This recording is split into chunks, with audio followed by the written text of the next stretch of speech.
السلام عليكم ومبروك عواشركم. الله يدخل عليكم رمضان بالصحه والسلامه ان شاء الله. من بعد غيبه بغيت نبارطاجي معكم هاد الطبيله ديال الفطور اللي متنوعه، شهيوات بدون حرمان كما كتعرفوا، وصحيين بطبيعه الحال. يعني نحاولوا ما امكن نحضروهم صحيين. هاد الشوربه ديال البروكولي بالكروفيت اللي كتجي اكثر من رائعه. هنا صوص ديال الطوماط حاره كندير فيها البيض البلدي.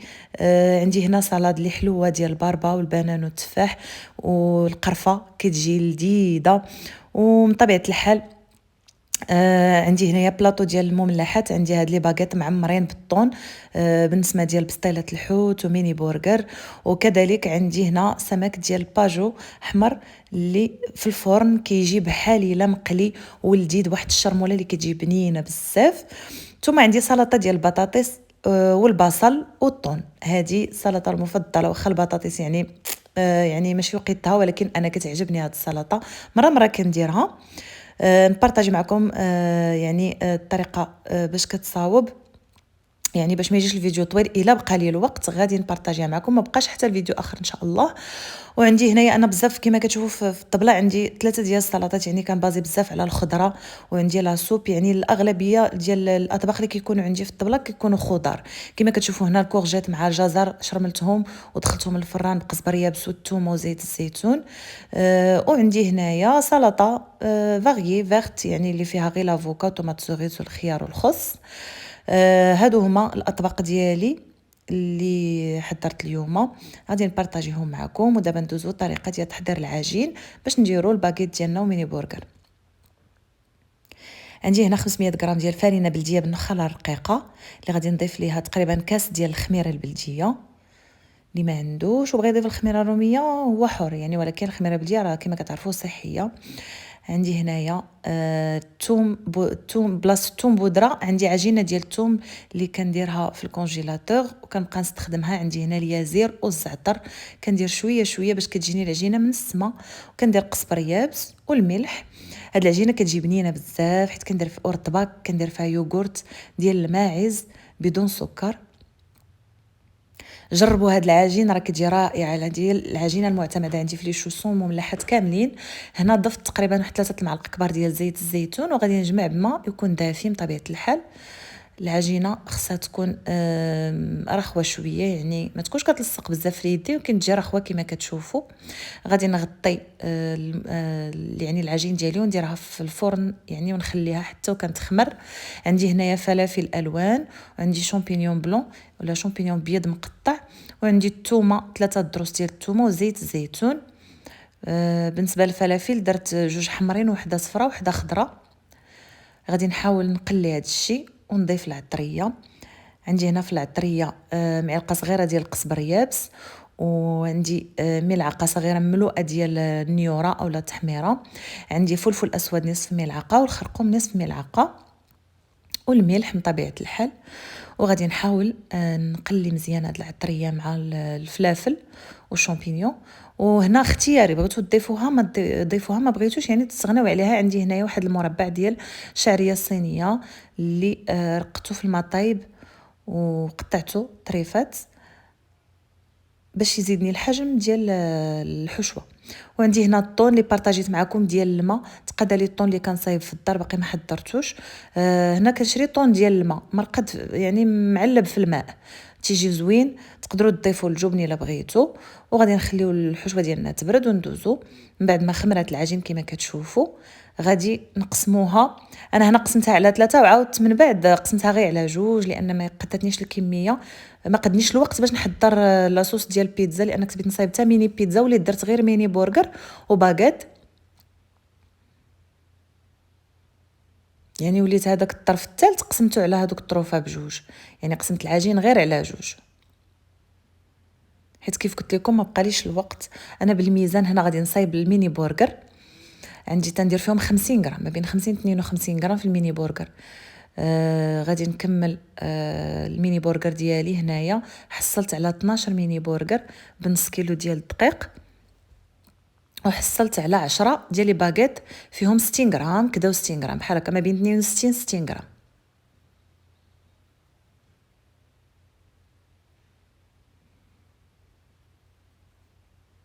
بالميزان يعني كيجي افضل، كيجيوك في قياس واحد. كما كتشوفوا الموني برجر ديالي راه حطيتهم في لاطا ديال الفرن غنديرهم يخمروا. وبالنسبه سميتو للباغيطات صغيورين غادي نقرصهم مباشره عاد نحطهم يخمروا لان غنعمرهم بهذه الطريقه هذه كما كتشوفوا في الصوره وكما كتوضح الصوره.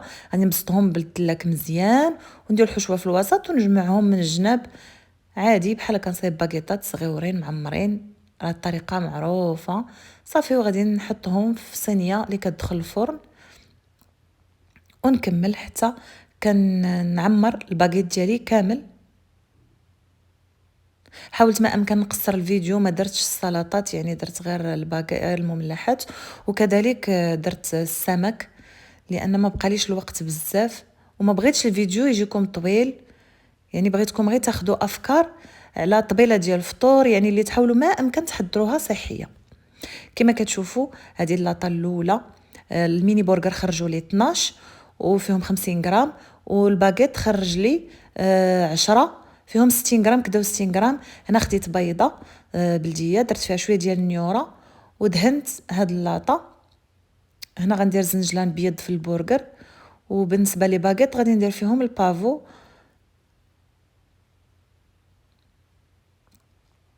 وبالنسبه للاطه الاخرى ما بقاليش الكميه ديال البيض تقادات ودرت واحد الملعقه ديال اليوغورت باش نزيد في الكميه ديال البيض باش ندهن. كما كتشوفوا انا زدت ملعقه ديال اليوغورت ديال الماعز بدون سكر ودهنت به الباكيت ديالي صغيور اولا ميني باكيت. كيجيو زويونين تقدروا تنسموهم بالحار. انا درت فيهم شويه الحار. الفلافل اللي طحنت معاهم فلفله صغيره حاره. هنا الفران تيسخن على 250 درجه الفوق والتحت. غادي نديرهم لتحت حتى كيطيبوا مزيان ونطلعوهم الفوق يطيبوا لان العجينه رقيقه كما كتشوفوا راه العجينه ما غلطتهاش والحشو كتير على العجينه باش ما يجيناش الباغيت كله عجينه. انا بالنسبه لي الباغيت ها هو كما كتشوفوا جا رطب وزوين بزاف وكذلك البرجر ديالي كما جا كله مفشفش ورطب. غادي نعمروه. بالنسبه للصوص الجيريان اللي بغى ما يديرهاش ما يديرهاش. انا هنا فضلت ندير غير واحد شويه كتعجبني نسم بها الميني برجر. هنا غادي نستمر حتى كندهنهم كاملين. بغيتو دهنوهم بصوص ديال افوكا صحيه حتى هي راه كنديرهم بعض المرات يعني اليوم زيرني الوقت شويه داكشي علاش قضيت غير بلي كاين. بطبيعه الحال غادي نديرو الخس ونديرو الكفيته ديالنا ونسدو لي برجر ديالنا.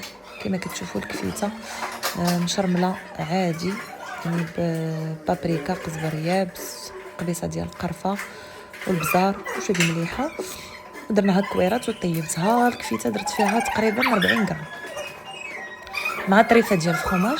الا بغيتو تستغناو عليها بعض المرات كيعجبني ندير للدراري هاد الشهيوات خافيهم شي حوايج غير صحيين ولكن ضروري مره ماشي دائما مره ندير لهم شي حاجه بحال هكا. ودابا غندوز للشرموله ديال الحوت. هنا داكشي اللي تبقى لي ديال الثوم اللي حضرت اللي بارطاجيت معكم يعني دائما كنبارطاجيها معكم. دائما كنقول لكم راه كنطحن الثومه مع الملحه وزيت الزيتون وكنديرها في الكونجيلاتور. عندي هنا القزبر وعصير ديال الحامضه. القزبر ماشي معدنوس وعصير حامضه زيت الزيتون. وغادي نطحن هذا الشيء مزيان حتى كيطحن.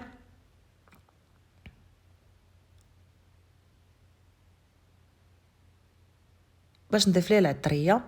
بالنسبه للعطريه عندي هنا الملح شويه ديال الكمون ما نكثروش حيت كيمرر ونضيفو 2 معالق صغار ديال التحميره اولا النيوره. وعندي ملعقه صغيره ديال القزبر يابس. تقدروا تضيفوا شويه د الحار الا بغيتو. وهنا الباجو ديالي بعد ما غسلته مزيان ونقيته درت له الحامض. غادي نحاول ندهنو ما بغيتش يعني نفلحو شويه بالموس لان غادي تشتت لي في الفران. بغيت نخليه صاين هكا راه كيدخل معاه التشرميله لان غادي نخليه حضرته بكري شويه وغادي نخليه يشرب شرموله مزيان في هاد الطاسه.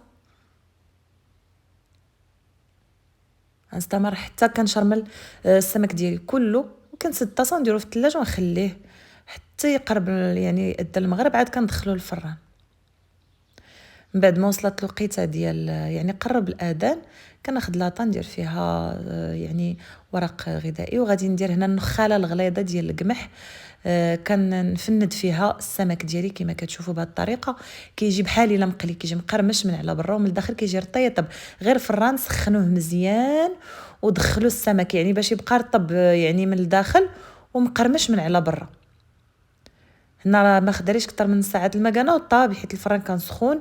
ودابا غندوز نبارطاجي معكم الشوربه اللي كتجي اكثر من رائعه. عندي هنا 3 البصلات خضاريين و5 ديال الدروس ديال الثومه وزيت الزيتون.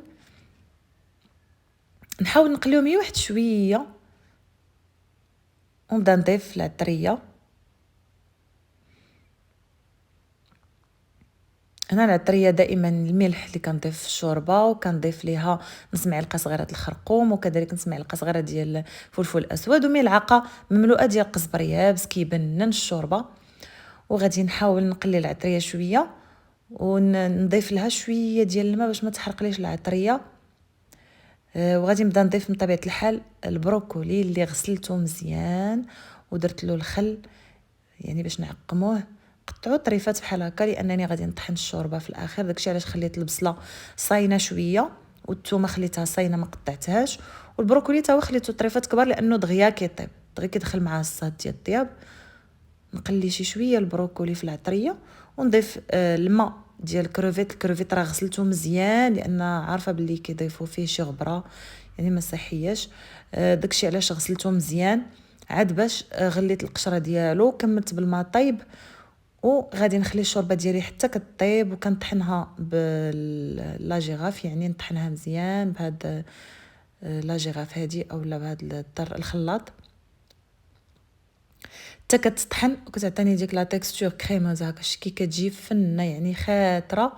عاد كنضيف 250 غرام ديال الكروفيت اللي منقي وكنخليه يطيب ونخلي الشوربه ديالي حتى كطيب مزيان، وكنزول هذيك الرغوه اللي كتطلع الفوق وكنقدموها بالصحه والعافيه. وهادو هما الاطباق ديالي كما كتشوفوا. هادو هما لي باكيت جاو فنين رائعين، المذاق ديالهم جا لذيذ بزاف. وكذلك لي موني برجر جاو حتى هما لذاذ وهشاش. والشوربه ديالنا اللي جات لذيذه. نتمنى تجربوا هاد الشوربه البنات حيت واعره الصراحه والله واعره. ثم غادي نبقى لي شويه ديال الشرموله زدت عليها طوماط سوريز والحاره ودرت عليها بيض بلدي.